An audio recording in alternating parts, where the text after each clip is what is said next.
नमस्कार, library preparation नेपालमा यहाँहरूलाई स्वागत छ। साथीहरू, आजको भिडियोमा त्रिभुवन विश्वविद्यालयको नयाँ भर्ना प्रक्रियाबारे जानकारी गराउन जाँदैछु। कृपया यो भिडियो अन्त्यसम्म हेर्नुहोला।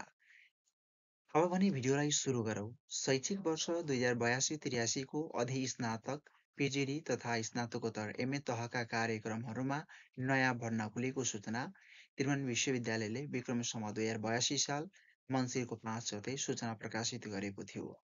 त्रिभुवन विश्वविद्यालय मानविकी तथा सामाजिक शास्त्र संकाय अन्तर्गत पुस्तकालय तथा सूचना विज्ञान विषयमा सेमेस्टर प्रणालीमा आधारित शैक्षिक वर्ष 2082-83 को अधिस्नातक, पिजिडी तथा स्नातकोत्तर एमए तहका कार्यक्रमहरूमा नयाँ भर्ना खुलेको सूचना त्रिभुवन विश्वविद्यालयले प्रकाशन गरेको हो।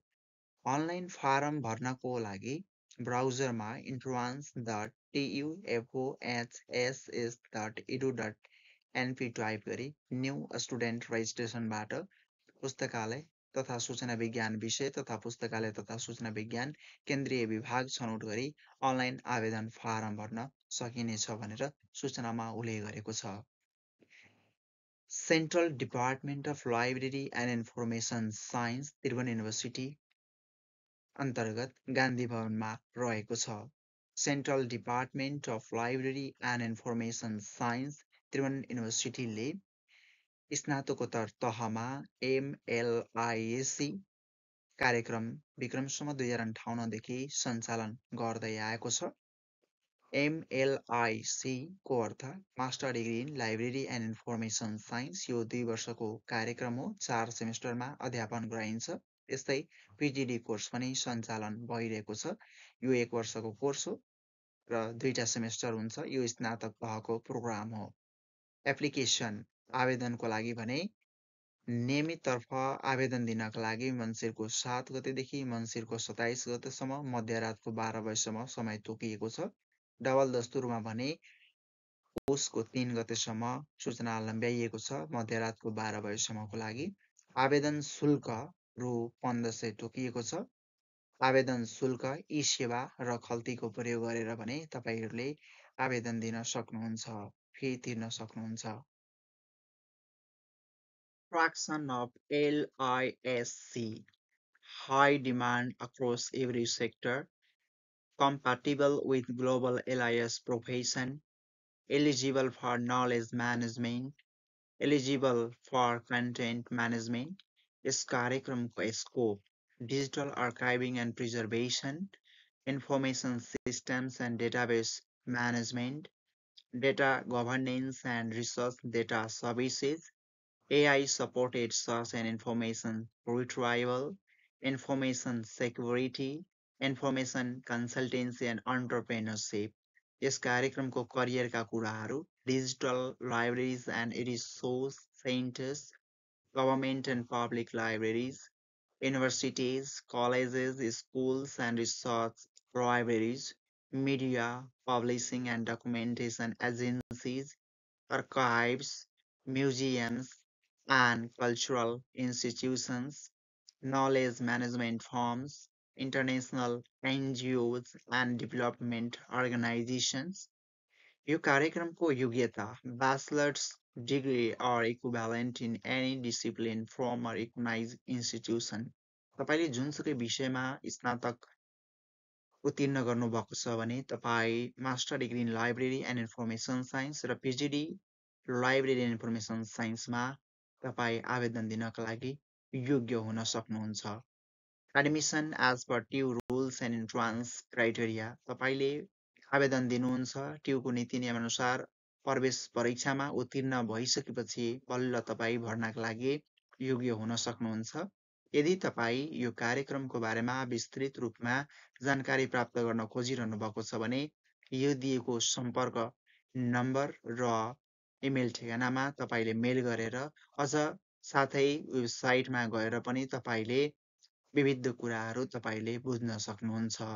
क्लासेस स्टार्ट फ्रम माघ 2082, class time morning, language English. Language English भने पनि रिडिङ मेटेरियल्स इङ्ग्लिसमा हुन्छ, तर कक्षामा सहजीकरण इङ्ग्लिस र नेपाली दुवैमा हुनेछ भनेर तपाईहरूले बुझ्न सक्नुहुन्छ।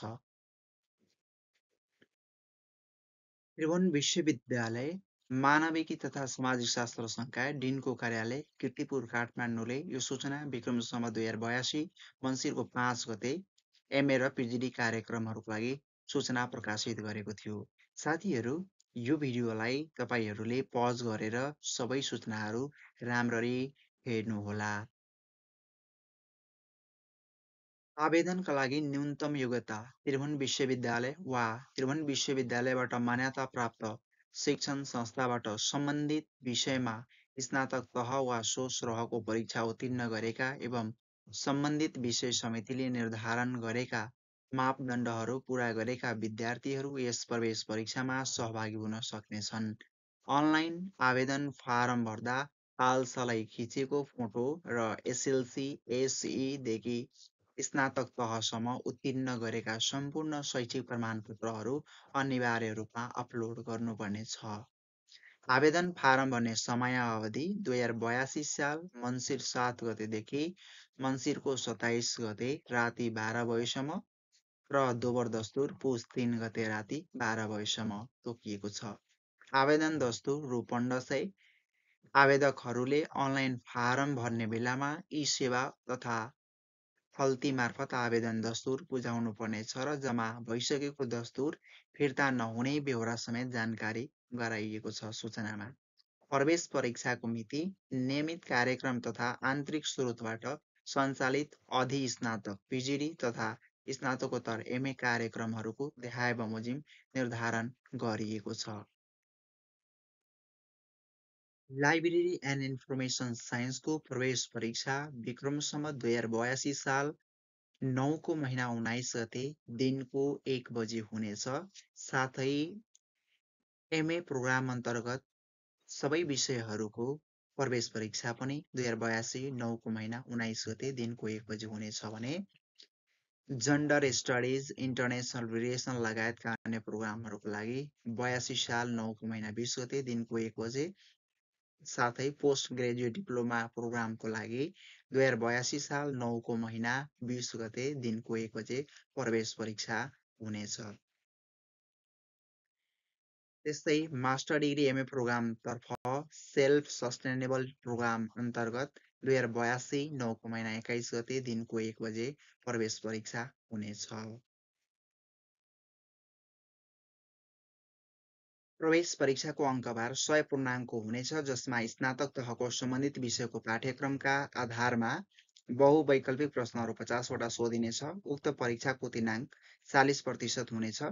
आन्तरिक स्रोतबाट सञ्चालित अधिस्नातक तथा स्नातकोत्तर कार्यक्रमहरूको भने सम्बन्धित विषय समितिले निर्धारण गरे बमोजिम हुनेछ। प्रवेश परीक्षाको नतिजा प्रकाशन नियमित कार्यक्रमहरूको 2082 साल पौषको 24 गते र आन्तरिक स्रोतबाट सञ्चालित कार्यक्रमहरूको 2082 साल पौषको 26 गतेसम्म प्रवेश परीक्षाको नतिजा प्रकाशन गरिने सूचनामा उल्लेख छ। विद्यार्थी भर्ना 2082 साल माघको पहिलो हप्तासम्म हुनेछ भने कक्षा सञ्चालन 2082 साल माघको 17 गतेदेखि हुने कुरा यहाँ सूचनामा उल्लेख छ। परीक्षा केन्द्र सम्बन्धी सूचना यस संकायको वेबसाइट www.tufohss.edu.np मा पछि प्रकाशित गरिनेछ भनेर सूचनामा उल्लेख छ। नोटमा के कुरा उल्लेख छ भने सम्बन्धित क्याम्पस विभाग कार्यक्रमहरूले परीक्षार्थीहरूले अनलाइन मार्फत भरेका आवेदन फारमहरू डिन कार्यालयले उपलब्ध गराएको युजरनेम र पासवर्ड प्रयोग गरी आवेदन दस्तुर मिल्दो विषय आदि भेरिफाई गर्नुपर्नेछ।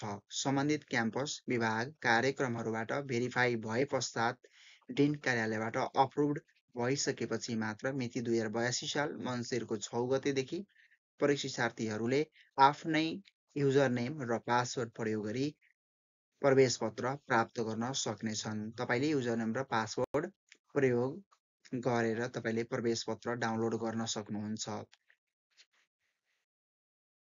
साथै त्रिभुवन विश्वविद्यालय कार्यकारी परिषदको निर्णयअनुसार क्याम्पसहरूले सम्बन्धन स्वीकृति लिएका प्रत्येक विषयहरूमा कम्तीमा 10 जना विद्यार्थी भर्ना गरी कार्यक्रम सञ्चालन गर्न समेत सूचित गरिएको छ। यदि 10 जनाभन्दा कम विद्यार्थी भएको खण्डमा सम्बन्धित विषयको पठन पाठन सञ्चालन गर्न नपाइने बेहोरा समेत जानकारी गराइएको छ। सूचनामा सम्बन्धित क्याम्पस या स्वीकृति लिएका क्याम्पसहरूले यदि 10 जनाभन्दा कम विद्यार्थी भर्ना गर्न खोजिरहनु भएको छ भने त्यो नगर्नुहोला, किनभने यहाँ सूचनामा पनि यो कुरा उल्लेख गरेको छ।